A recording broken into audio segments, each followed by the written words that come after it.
How to find 16-digit debit card number without card. Hello everyone, welcome to our channel. Let's see how we can do it.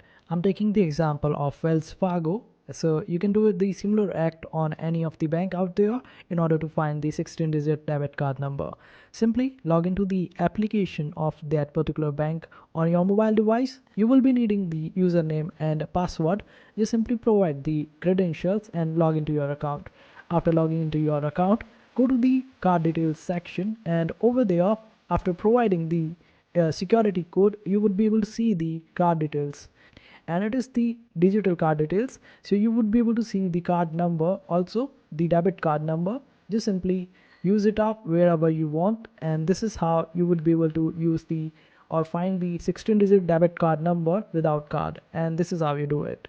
I hope this video was helpful. Make sure to hit that like button and also subscribe to our channel for more helpful videos.